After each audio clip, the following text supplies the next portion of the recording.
El 2 de julio del presente año, José Ovidio González, padre del caricaturista del tiempo Matador, murió luego de que la eutanasia se le fuera aplicada.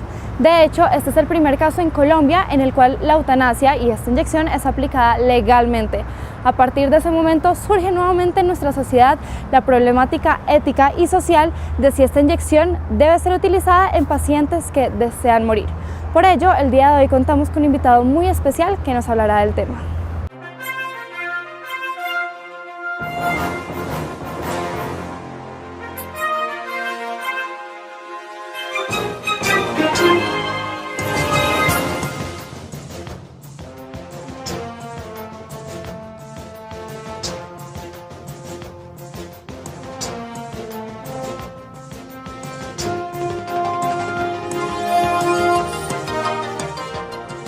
En detalle, información de actualidad.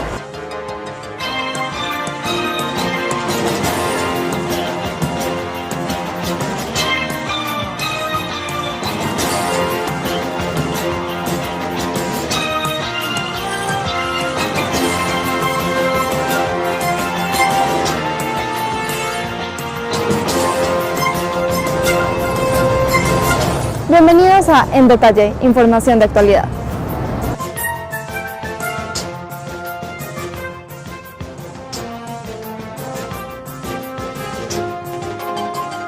Muy buenas tardes, en estos momentos nos encontramos con Boris Julián Pinto, él es médico de la Universidad Nacional de Colombia, profesor investigador y especialista en bioética. Buenas tardes, doctor. Buenas tardes. Bueno, doctor, teniendo en cuenta el problema que genera la eutanasia en ámbitos sociales, ¿qué nos podría comentar acerca del problema o la carga ética que genera este tema en Colombia? Bueno, la eutanasia ha sido y será un tema complejo, controversial, debatido, porque es un escenario en el que no todos los ciudadanos vamos a ver el problema con los mismos ojos. Para algunos la vida y la muerte son un don, son una dádiva, son un regalo de Dios, por ejemplo, o de alguna deidad, y por lo tanto el ser humano no tendría la potestad de decidir sobre el término de la vida o el asumir la muerte. Para otros, en el ejercicio de la autonomía moral y de los principios fundamentales del autogobierno de un ciudadano, el ser humano sí tendría esa posibilidad. Entonces, ¿quién tiene la razón? Es una cosa muy compleja porque tenemos puntos de partida morales totalmente distintos y como sociedad el punto fundamental es que necesitamos llegar a algún tipo de consenso, algún tipo de escenario para deliberar sobre el tema, respetando las perspectivas de cada uno en su orilla, pero tratando de tomar decisiones porque es una realidad frente a la que nos encontramos. Como bien lo menciona, hay varias posturas y no hay una verdad absoluta. Entonces, ¿quién decide después de todo? El ciudadano. Creo que uno de los logros que han tenido las sociedades, las democracias participativas en los últimos años, en los últimos siglos, ha sido precisamente la aparición del ciudadano, del individuo, según lo cual cada quien tiene la capacidad de darse a sí mismo una ley moral, de escoger un proyecto particular de vida y de regir su vida de acuerdo a esos parámetros que cada quien ha escogido para sí.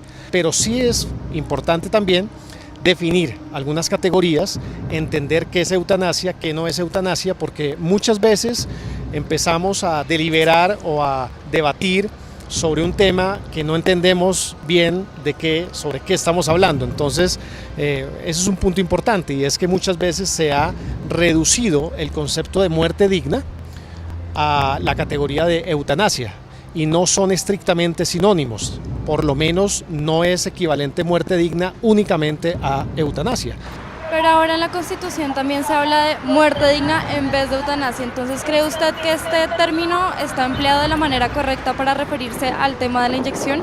No, no está referido de forma correcta. Reitero que es una reducción.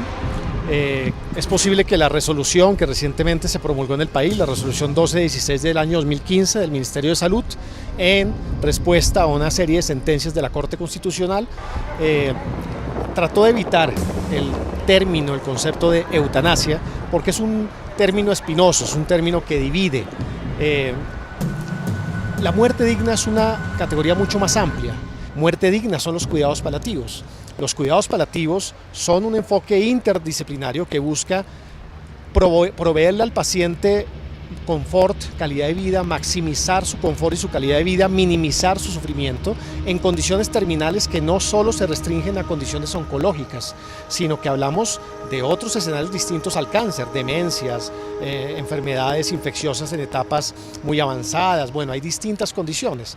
Aquí hay un punto fundamental y es, en el mundo hay autores, hay estudios que sugieren que de 10 pacientes que soliciten la eutanasia, si usted maneja bien los síntomas de ese paciente y de su familia, 8, 9 de cada 10 desisten de la solicitud inicial de eutanasia. En Colombia tenemos una ley, la ley 1733 del año 2014, que se supone obliga a las EPS a que oferten servicios multidisciplinarios para garantizar el acceso a los pacientes que necesiten este manejo de cuidados paliativos. Estamos en eso, es una ley que se luchó por varios años, ya la tenemos promulgada, ahora está en un proceso de reglamentación y necesitamos que esa ley se convierta en realidad y se articule con las necesidades del sistema de salud.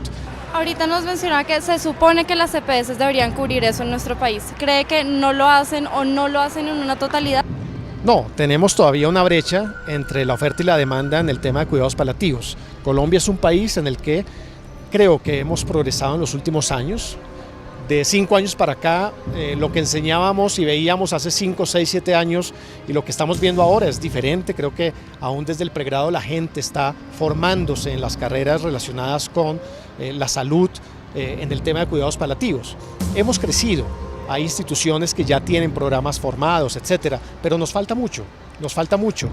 Para que exista un cuidado paliativo integral, ¿qué factores deben entrar en juego o qué cuidados se le deben presentar al paciente y a sus familiares? El cuidado paliativo incluye varias cosas. Primero, necesita un manejo del dolor y de todos los síntomas asociados muy profesional, anticipatorio y muy eficiente. Y para eso se requiere no un especialista, sino un grupo interdisciplinario que puede incluir psicología, algesiología, es decir, manejo del dolor, fisioterapia, incluso muchas veces necesitamos a alguien en un equipo de cuidados paliativos que nos ayude con el tema espiritual, religioso, de acuerdo a la confesión de cada quien, un sacerdote, alguien que nos ayude a aliviar y a gestionar el sufrimiento existencial tanto del paciente como de su familia. Uno de los pilares del cuidado paliativo es el manejo de la familia, porque no solamente muere quien muere, es decir, a los que quedamos, algo nos hace la muerte.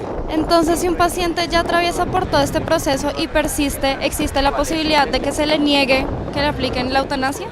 En términos de la resolución y de la sentencia de la Corte Constitucional, tenía pleno derecho, que es una solicitud de muerte anticipada. Luego de haber estado en detalle con el doctor Boris Julián Pinto, es necesario tener en cuenta dos grandes conclusiones. La primera de ellas es que la palabra muerte digna y eutanasia no son términos iguales, así lo establezca la Constitución. Y la segunda es que aquellos pacientes que desean aplicarse la eutanasia tienen que atravesar primero por un proceso de cuidados paliativos, ya que después de este tratamiento, 8 o 9 de cada 10 pacientes se salvan. Así que si usted conoce a alguien que quiera hacer uso de esta inyección, asegúrese de que primero pase por este tratamiento, ya que puede salvar su vida y hacer que luche por ella.